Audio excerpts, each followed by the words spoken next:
reporting from GenCon 2017. I'm here with Amanda from the Z-Man booth, where they are demoing a new game by Z-Man called Valletta. And Amanda's going to tell us a little bit about Valletta. Thank you, Amanda. Absolutely, thanks.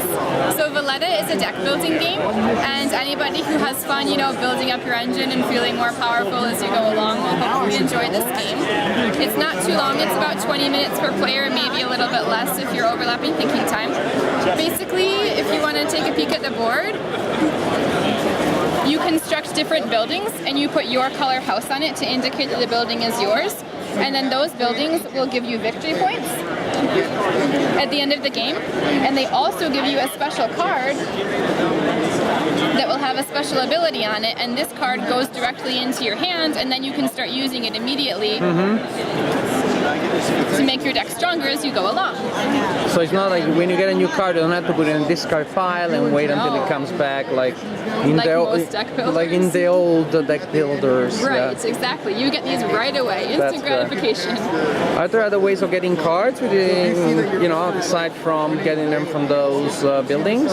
Yes, but not very much. There will be some extra building cards at the beginning of the game, and those cards are looking for work, basically.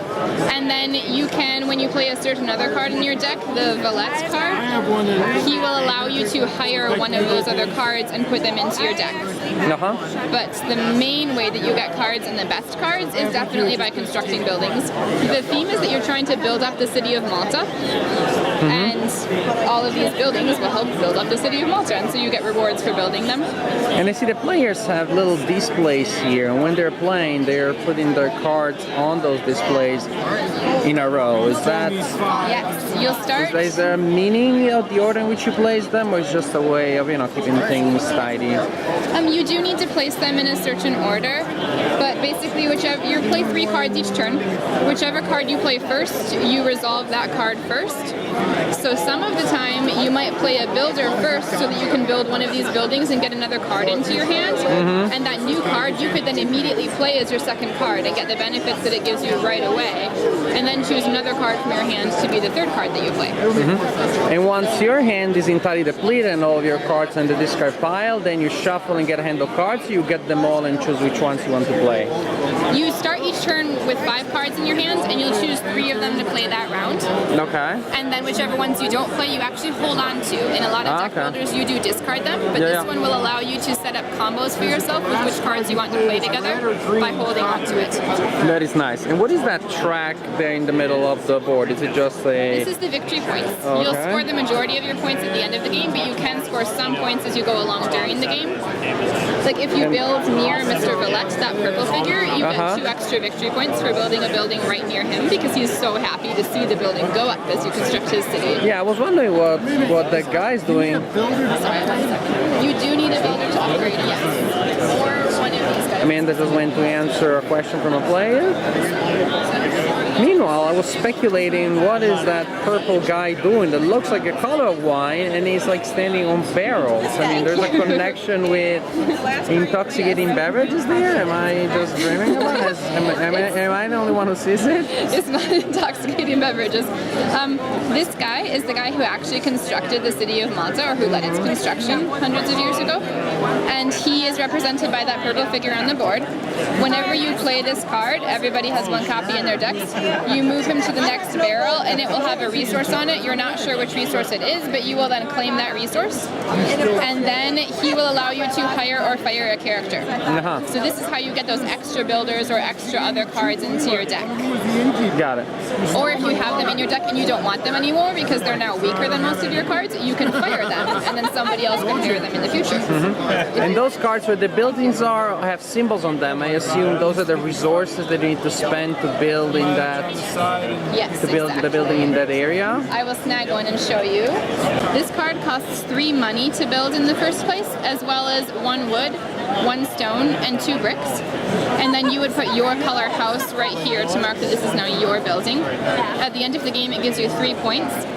If you come along later and you upgrade this building, then you'll get more points for it. You will not have to pay the gold cost because, hey, you already purchased the land for the building, you just need some materials to build it up some more. So the card will flip over, the victory points will double, and now it's not upgradable anymore. Your house still sits here, but it's worth 6 points at the end of the game. And what is this?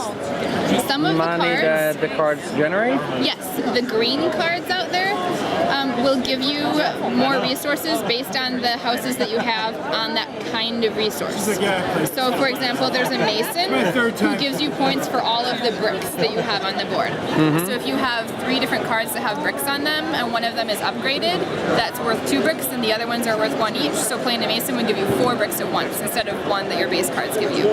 So much stronger once you get some buildings and you upgrade them. And once you get a building on a card, it's yours forever. It is yours forever, yes. Okay, so I guess timing is very important. Grabbing the right land Grabbing early the right on. ones at the right time and getting some early on that will give you more points throughout the game is awesome.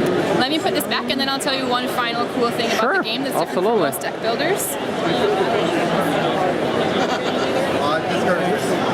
Okay, so the game end is triggered when someone builds all of their houses, or less commonly if Mr. Valletta gets all the way up to 25 or someone scores 25 points, but usually it's going to end for someone building all of their houses.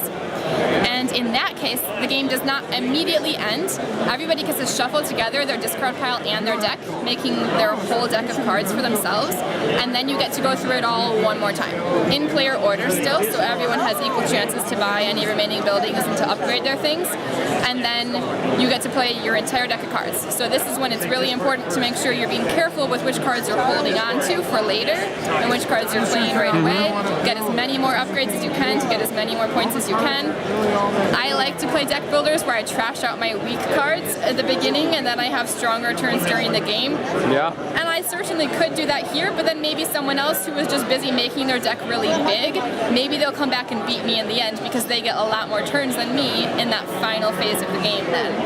Excellent. Yeah, I like deck builders that do not necessarily have the thin deck strategy as the winning one. That there are ways of winning with the bigger, with the chubby deck. Yes, and you could do that here too. Excellent. Thank you very much, Amanda, for your introduction to Valletta, new game by Z-Man Games, demoed here in Gen Con 2017, and also is it available already for purchase? It is available for purchase. There are stacks right over there. It came out last month actually. It retails for $50. Excellent. Thank you very much. My pleasure. Have a good one.